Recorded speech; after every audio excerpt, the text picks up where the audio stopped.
So what's going on today, Doug? Oh, it's a beautiful Wisconsin Tuesday afternoon, 46 degrees, cloudy. It was chilly this morning. I heard it's supposed to rain the next couple days. With this colder weather, it's going to be pretty nice getting an early season. Early ice on the inlet there. You know, I made that mistake last year. Talked about it too soon. No, last year the inlet froze up. I want to say it was the 12th of November.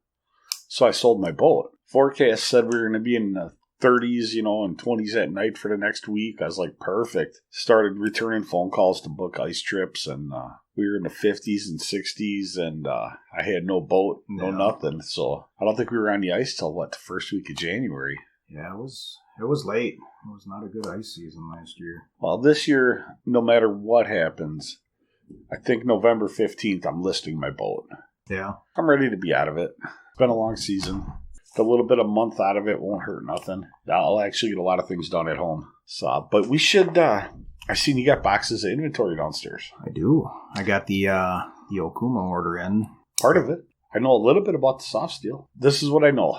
Mike Bennett gave me a spool of 65-pound soft steel leader. It's 100% fluorocarbon. It actually, out of all the florals, it has like a 30% stretch. It's tying a knot. You could actually tie a knot in 65-pound fluoro without struggling. That's pretty nice. Watching one of the YouTubes on it I watched, they had 40-pound, and when they did the break on it, it broke in excess of 57 pounds. Wow. So that's pretty awesome. Yeah, that's pretty strong stuff. I've been using that 65-pound spool that he gave me for, 3-4 weeks now. And last week we popped 6 muskies, so nice. I'm still really happy with it. I haven't had any problems. How's the abrasion resistance on that line? I'd have a hard time telling you that because I haven't really, all up until now, with our colder weather, we've been running bucktails and more surface or closer to the surface swim baits, glide baits. Everything's been high in the water column. Sure. I'm not ripping through weeds. Sure. So that's kind of hard for me to say something there, I'm sure it's fine. I haven't had a problem. I don't hit anything that's nicked up. Nothing's tore up. The fluorocarbon he gave us, the orange soft steel, the mono-coated stuff. Oh, sure.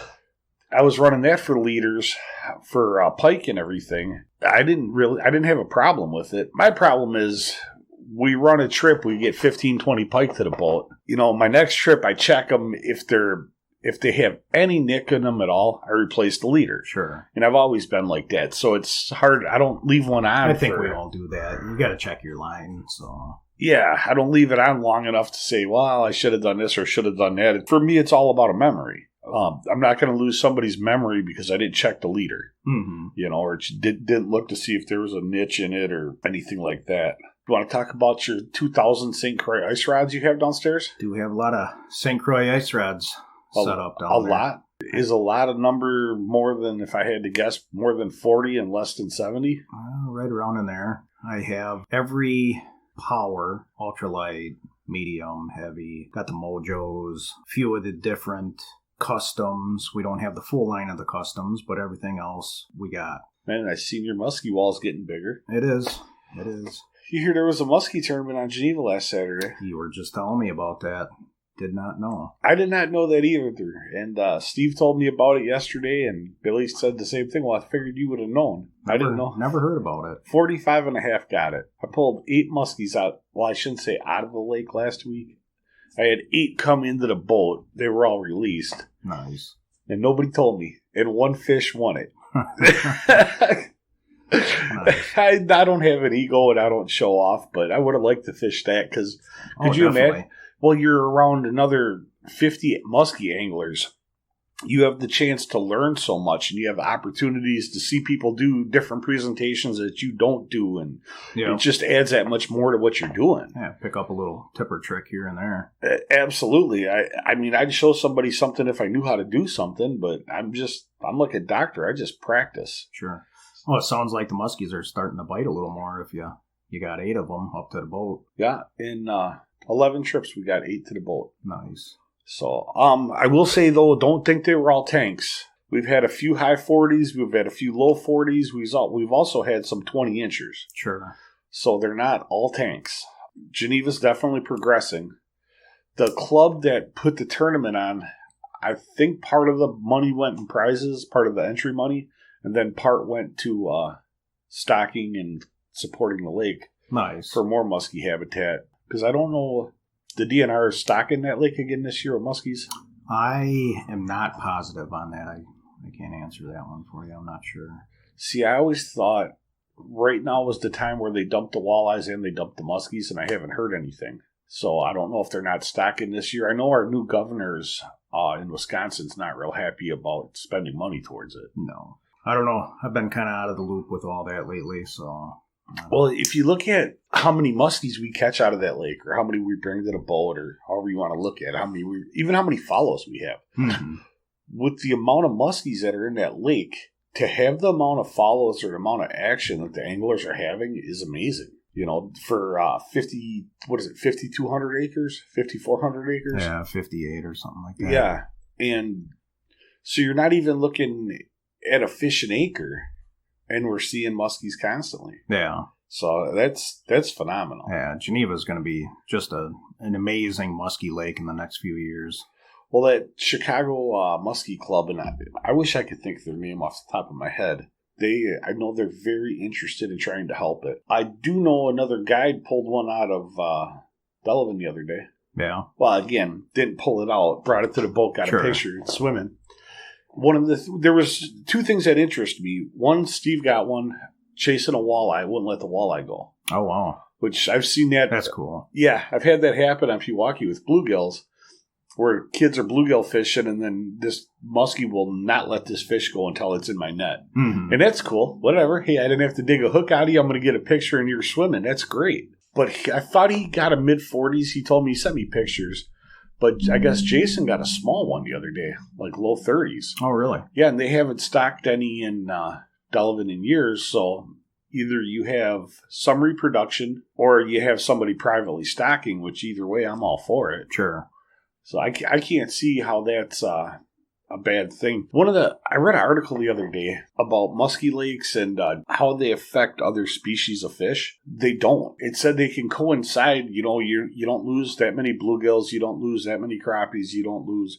I guess it's like having big bass, big pike. You usually have big gills, big crappies because they keep the population in check. I'm definitely all for it. Yeah, I know Delavan doesn't have the largest population of muskies out there, but like we were talking last week, there are some quality muskies out there swimming around still. That'd be awesome. I have not, I've only muskie fished Delavan once, and just because the numbers weren't there. And everything I've researched in that said that they're just not there. Now, if you're talking about there's a little bit of natural reproduction, when the water clears up here in a little bit, lake gets a little bit colder, I might be interested in going out there and casting one day. Sure. So you don't know current water temperature on Delavan? I have not heard the last water temp was 58. And that was last week, so I don't know how accurate that was. Well, Geneva was 58 last week, and she's 53 right now. Okay, so it's got to be right around there, maybe a little colder. Well, I have smallmouth tomorrow afternoon on Geneva. When I get out there, I will do my Facebook post afterwards. I'll post the water temp. Okay. I want to say Billy told me last night it was 53. Okay, it's dropping. Yeah, slowly. Once we get below that 50, our muskie tactics kind of change a lot. Oh, yeah? How so? They don't want to chase the double cowgirls. They don't want to chase things ripping past them. Which, now this is what amazes me, because in my experience, you read the articles by Spence and by all the other old guys, Fishing Facts and Muskie Hunter Magazine. They're telling you to run these lures at 3.5 miles an hour past these fish. That's burning. That is burning. That's my kicker cranking. It's not that it's not doable, but they're telling you to run so fast. When you get the water temperature below 50, everything that you read that says when you're casting, slow down, keep it in the strike zone longer, start throwing more swim baits, more glides. Sure. The fish start to get a little more lethargic, so. Right. They want the big meal, but they don't want to chase it. Mm-hmm. So it's it's a two-edged sword. One article you read tells you just crank past them. The next one says everything you do, slow down. Sure. So we still troll them. We just start trolling them more at walleye speed instead of. And I honestly, I think I ran my boat at 3.5 twice in my life, and I haven't done anything. I'm 2.5, 2.6, 2.7 when we do the muskies in the fall. Well, we do the walleyes, I'm under too all day long. Right. And then we will start, I think our next full moon's coming out here starting next week. Okay. Or the following week. We'll start chasing walleyes consistently every night again then. Yeah, talking to a few guys, walleye are starting to move up fairly shallow right now. Shallower waters, especially at night. Well, part of that, you get two kinds of customers in your boat. You get the ones that can cast at night and not shoot that 2,000 megawatt headlamp at the water, and we can catch walleyes. You got the other customer that has to have that 2,000 megawatt headlamp on the whole time, so we're going to troll them. There's still being so many buoys and docks in that lake right now. It is hard to get that boat up shallow and troll. Yeah. That's say you take down by Abbey Springs.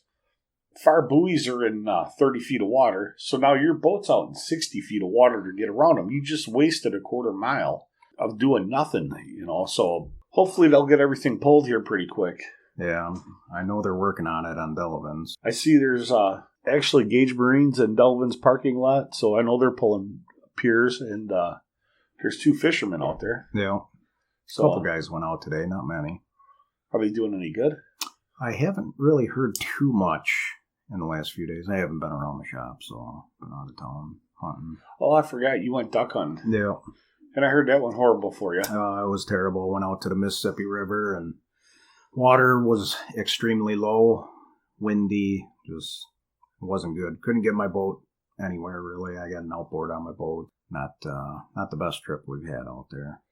So since we didn't do our podcast last week because you went to the river, I'm glad it sucked for you. Oh, thanks. No problem, buddy. I'm love. I'm a lot of love over here. Oh, yeah. I guess that's what I get for skipping our podcast last week. Hey, Brad, guess who just called me? Who just called you? Mike Bennett from Okuma Fishing Tackle. Nice. How's it going, Mike? You there, Mike? Hey, guys. How's it going? Yeah, I'm there. All right. We might be a little bit hillbilly, but you know us. That's kind of how we roll. So I got speakerphone, and I got you shoved to the microphone on speakerphone. No problem. Hey, a couple things we want to ask you about, because we led the show with talking about your soft steel leader line. I've been running the 65-pound that you gave me. I've ran it consistently now for, 3 weeks. Last week I had an 8 muskie week. Week before I had a few. Week before I had a few. One thing I've noticed is, why does the knot in yours stay better than the knot if I was using, say, Seagar? Most fluoro has a coating on the outside, and once that coating is cracked or anything to it, it loses knot strength. This is extruded in Japan as a solid core. It's a special extrusion process that gives it its stretch capabilities and the higher knot strength. How do you get yours? How come your fluoro stretches and nobody else's does? It's all the extrusion process. The company that we do it from, it's a company secret for them. They're the only factory that has mastered it and perfected it. So we're happy to outsource it to them. It's a great product. It breaks at a real high strength. It's 30% stretch on it, increased knot strength. It's everything you want in fluoro to act more like mono.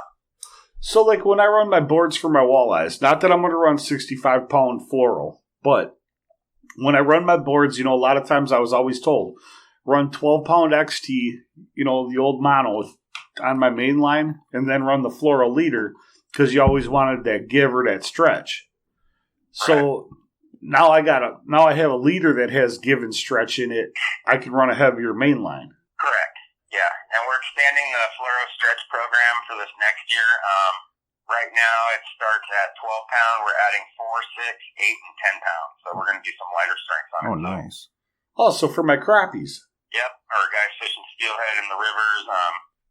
Anything that's a hard pulling, jumping fish where you need that extra little give not to rip a hook out when it goes airborne or through violent head shakes. So it's going to be a great tributary line. Awesome, Mike. Hey, the next thing, and I know you're busy, and I know we called you, and it's lunchtime there in California. Yep. Let's talk about your braid real quick. Yeah, our Eminent braid, it's a great 8-carrier braid. What does 8-carrier mean? Really round. So braids, it's the amount of filaments that are woven into it. They're either 4, 8, there's some 12, and most 16s are hollow. 8-carrier is pretty much the standard for everyone. So the thing you want with braid, especially on a spinning reel, is you want it round. You do not want that flat braid. We went for as round of a braid, and that's That's achieved by how many weaves per inch are put into the braid. It's a give and take. The more weaves, the stiffer it becomes. However, if you can add weaves but not put them in as tight, but increase the amount, you can get a rounder line that's still soft and supple. And that's why it throws water all over you when you're casting, because it's not holding water to the line because it's wound tight. Right. Like with Power Pro, that stays with the reel, with the line, which yours, it kind of throws water. Right. It'll throw the water because we have a lot of weaves, but they're not put in tight, making the line super stiff. So that's what we want, right?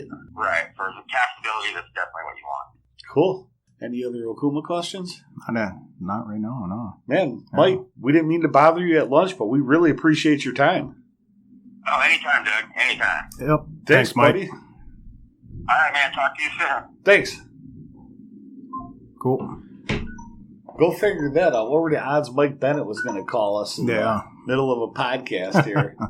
Nice. I don't know how professional that sounded when we was like, hey, Brad, stop that. Hold on. Mike's calling back. Well, we're a little unprofessional, so. You know, that's probably why people say that to me all the time, too, in my bullet. You know, you're pretty laid back. They're like, does anything bother you? Nah, not really. You know, it's funny when you got people in your boat and their kids are like, they're bored. You know, after 4 or 5 hours or so, they're bored. Sure. So they start going through my drawers. They start going through the glove box. Doesn't that bother you? Why should it? You know? Having fun. Beaver from Lund Boats had Adam Walton from Pike Pole. He was in his shop, and Adam's got, I think his kids are like 3, 5, and 6. Mm-hmm. They're bored, and they're trying to write up his contract for his boat. I guess Beaver took a pocket full of change out of his pocket, threw it up in the air, and told the kids treasure hunt. I guess it kept them tied up for like 5 minutes. Nice. I tried that in my boat once this year, but it's just kind of funny. Some of the things a guy does to occupy a kid. Yeah. You know, a lot of the things that I learn about rods, reels, line, different things like that. When Mike Bennett, Mark Rogers from Okuma come up here and fish with me in November. Well, we go down to Lake Michigan every November. Well, that's usually when I end my season. Yeah. We go chase the browns just for a couple days. It's fun. That's when you fishing with one of these guys is when you just learn everything. I didn't know how much science and technology is behind a rod, behind the tip of a rod, behind everything. You know, this is why this reel seat does this, and this is why this rod's soft and it's made for this, and this is why this rod's fast and it's made for this, and this line does this, and this line does this. One of the things I learned about line from Mike was when you take your cheaper lines where you see the spool for $6.99 in the store, and it's the 3,000 yards of Jim fishing line or whatever. Sure.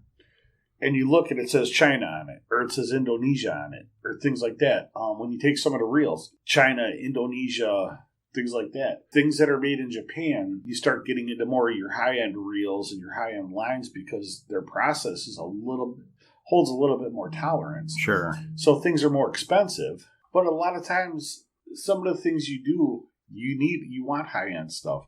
When we fish muskies, I used a Komodo reel, $200 reel. I used the EVX rod. That's a phenomenal setup. That's amazing. I've had a lot of customers, even with their, I'm not going to put another brand down, but even with their other brands and their customs and everything have said, man, this is awesome. Okuma has that rod. It collapses 1.5 feet, fits in your rod locker. Is for the action that rod's built for, that rod is so light. It is so balanced. That Komodo, when we're throwing some of the things we're throwing, like even with a bucktail, it's not like a 5600 Garcia where you're just cranking. Sure. Nice and easy. And it's that reel's doing everything it's supposed to do by the way it's geared. I love them. And like I said, I don't want to put anybody down. I know everybody makes their own product and a good product. Mm-hmm. This is just one of those things. And again, it comes back to Mike Bennett and I were out trolling king salmon, and we were talking about muskies, and he says, try this setup and see what you think. Sure. Then you seen our buddy Mike bought one. Mike in Geneva bought one from you. We had a couple other customers come in to order them from you. Josh and Gene. Josh wants one for his wife, and he wants one for him because they make that 7'6" muskie rod. Yeah. And I've watched with women in my boat. It's not that they can't do it because I truly believe women are tougher. Well, I've said this 100 times. Women are tougher than we are. That's a fact. They're definitely can be brutal. But when you're 5'2", throwing something 8'6", even 8'6", and I'm 6 foot tall, it's not comfortable. It's not normal. So you take 1.5 feet off of that for somebody that's 5'2". Mm-hmm. Makes them feel a little bit more comfortable. They're not throwing a broomstick all day. Sure. The way that they've got the carbon woven in that rod, next week we'll get Mike back on the phone. It was explained to me they're on a 24-ton press, and that's what makes that rod so sensitive. Okay. Even throwing a bulldog, and I shouldn't say this, I hate throwing bulldogs, and I'll very rarely ever throw a bulldog. But when you do, I can feel that thing hitting them weeds. And that's through my big musky rod. I can tell you when my blades aren't spinning. Even if it's a smaller spinner, you can feel everything. That's pretty amazing when you're using such a heavy rod like that, and you still have that sensitivity, and you can feel the slightest weed on there, or like you say, your blade's not turning. Well, and that's part of it. And I explain this to people all the time, here, just try it. Even people that can't cast, them Komodo reels are pretty forgiving. Mm-hmm. But there's also a difference in a reel that has a $250 price point and a reel that you go and buy at one of them off-brand stores, like Walmart. Sure. For $60 or $80. There's a huge difference. Do you want to sit here and you want to pull knots and you want to pull bird's nests out of it? Go to Walmart and buy one. You want to get something that's you're going to last you the rest of your life? Go to the bait store. Not that you won't sell them something they can fight with all day long, because I'm sure you would if they asked you for. But you can go to the bait store and you can make one investment. Now, this is a permanent investment. 99% of the public does not fish as much as my boat does. Right. So it's not that this reel has lasted this season. It's that my season, that reel's been used 80 times. In your 5 seasons, how many times do you use that reel? Right. So I've been completely happy. 95% of anything and everything I've had from them, I've been completely happy with. But everything they sell has an application. Some things you're going to be outclassed for if you don't have the right product in your hand. And that's what they try to do all the time, is put the right product in my hand and then me share to other people. And for that part, I'm truly blessed. Right. Just like the other day, your dad gave me a headbanger. Mm-hmm. He says, hey, go try this. I like it. It looks cool. I've caught a bass on it. I did see a note on there. It did say Doug owes for this lure, though. So I will give it back. I don't want it. I cannot. Well, I shouldn't say that. I'm probably not giving it a fair shot. Get out there and I start with my go-to, and I stick with my go-to. Right. It's hard to change it up if you're using something that works. To go to something else, maybe it'll work better. But if, like you've even told me too, you got to have confidence in that lure, and you don't have confidence in that lure right now, it sounds like. So I got a lot of confidence in the jacked up perch super shad. Yeah. So it's really my go-to. If I have 3 poles, I bet you I have 3 of them tied up with super shads right now. Nice. That's just been producing. What colors? Jacked up perch. Oh. That custom that you get from our friend at Rippin' Lips. Oh, sure. You order them from them all the time, and it's for your customers. Mm-hmm. And if you guys didn't know that, anything that you see, Lakeside Bait and Tackle usually can have it about 72 hours in their store for you. You just got to let them know. I can get stuff pretty fast. Yeah, you do. You really do. That's just my go-to right now. So it's really hard. If I've had 3 follows on this lure and I caught 2 fish on it yesterday, it's really hard for me to say, let's go try this lure that they're letting me use. So usually what happens, well, I shouldn't say usually, this is what happens. We've casted for an hour. I've changed to my 5 top go-tos. I know there's fish here. They're not moving. Then I'll throw it on. Sure. Okay, maybe they want something different. Robert Jarvis told me this, and I truly believe this is very factual. It's not so much of you what you're throwing when it comes to muskies. It's more of having that in the water when they decide to feed, or having something in the water when they decide that their feeding window is going to open. Sure. And when he first said it to me, it didn't make sense. And then I was like, well, you're right. Because if I'm hungry and there's only a McDonald's and I want Taco Bell, but I got to drive another 10 miles, I'm eating a Big Mac. Right. There's only KFC, but I wanted Wendy's. Well, original recipe it is, man. I suppose. Yeah, it makes sense, though. When that feeding window opens, it's more about having something in the water than having the right thing in the water. When there is no feeding window, or they're not feeding, doesn't matter what you're going to throw. You're going to get the follows. You're going to get the follows that aren't hot. And you're going to get fish that stop 10 feet from the boat and look at you. So you want to shut her down there, buddy? I'm sure we went past our 20 minutes as always. Yeah, besides the Okuma order that just came in, we did get an ice auger machine from Drake over at Ice Auger Machines. Come on. Yeah, I got that sitting down at the shop right now. I just got to take it out of the box and throw the wheels on it. And did it work with my Strike Master? I'm not too sure. I know they have them more set up for the Jiffy augers. Uh-huh. But I think he did mention they were working on an adapter to run different power heads, because a lot of guys already do have an auger. I can't remember which one he sent me, if it's the full unit with the auger or just the head unit without the bit. So it's like a go-kart? A little bit. We'll go downstairs. I'll show you. It's pretty neat. Can we play with it? It's possible. Do I need to go home and get my auger? No. You got yours here? Well, we'll see. I might have one here. Facebook? Yeah. Yeah, we might be going live here. You can watch me kill myself in Brad's parking lot. We'll check it out. So that's kind of cool, getting those in here. So we'll be selling those this year. Pricing, I will have that figured up probably tomorrow. I'm not too sure which unit, but they're pretty neat. It'll get you out on some thin ice out there too, if it's 4 inches or whatever. Don't want to take your ATV out. So. Oh, one of the things I want to say before we close here is Lakeside Bait and Tackle has another brand new pile of caravan pontoon trailers. I know he can't stock them as fast as everybody's trying to buy them, but he's finally getting to the point that he has some in inventory. If anybody's interested, just don't get upset in a week from now when you say, well, I was going to go by there and get a pontoon trailer and get my boat out.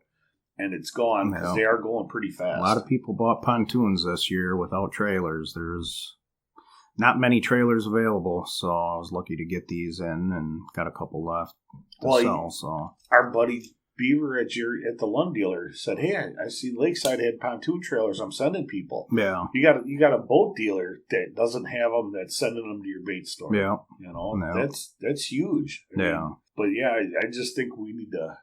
Problem with the pontoon trailer, a lot of people leave their boat in the lake. What do you do with the trailer all season? Then just leave it in your yard? I guess if you got like a boat lift or something, but to each their own, I guess. Yeah. To me, I love my Lund boat. Yeah, I can do most of the things you can do on a pontoon, except I can get there a lot faster. Yeah, that is true. Well, I don't know. Some of them new pontoons have twin 300s on there. I've seen. The neighbors across the inlet here at Reed's over there looking at some of them fancy pontoons they're selling. Yeah, twin 300 E-Techs on there. It's like, oh man, that thing's got to fly. Well, one of my things that customers have asked me, because like right now I'm getting in the process of selling my boat for this year. My boat's maxed out with a 150. I'd go 49 almost. If it's right, I can get it to 50. I got to be trimmed up and pretty empty. Mm-hmm. But, 47, 48 miles an hour. That's flying. Yeah, I'm flying. Once we have boats on the lake, it gets too hard because it just beats you. Yeah. But all of our lakes in southeast Wisconsin have speed limits. Most are 45 during the day or so. Yeah, so during the Geneva, Delavan are 45 during the week, 35 on the weekends, and then 15 at night. I cannot see. I mean, don't get me wrong. I'm as much guy as anybody else. Yeah, 300 horse just sounds cool, but. I don't need no trouble with our game wardens either. Nope.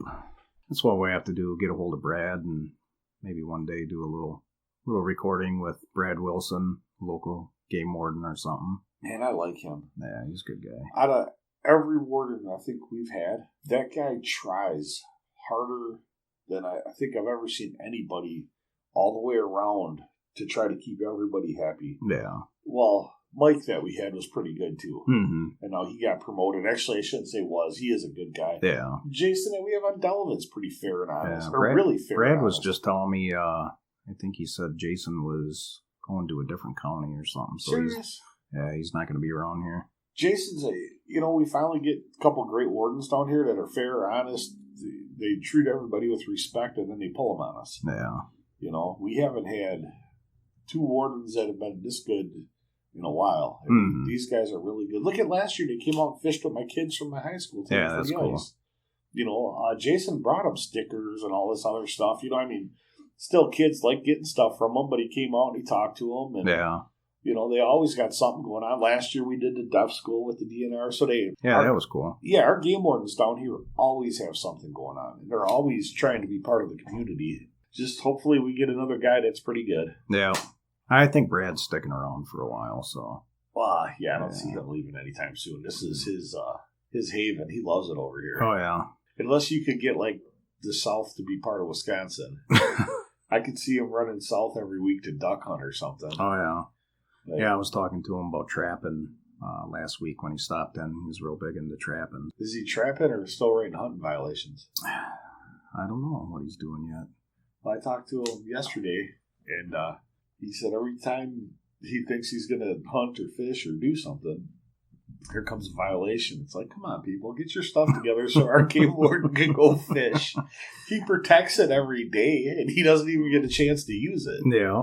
Well, I think we'll call her, and I don't know who we're calling, but I'm going to go hit the woods. Alrighty. Yeah, that's right. You want to go deer hunting tonight? This will be the first time I've been in a tree in 2 years. Nice. Well, usually I'm so musky mode right now, and just like I said, the last couple of weeks, I'm just taking a break. Tomorrow, I'm back on the water. Thursday night, I'm on the water. Saturday, I'm doubled. Sunday, I'm doubled. But do a little me time in the tree, which usually means I strap in to make sure I don't fall out when I fall asleep. But, once you're strapped in, who cares if you're sleeping? I suppose. Exactly. Well, you get that little bit of wind, and it kind of rocks you. And you know how it is. Get a little sleepy-eyed. Yep. Absolutely. Alrighty, Doug. We will see you next week. Absolutely, buddy.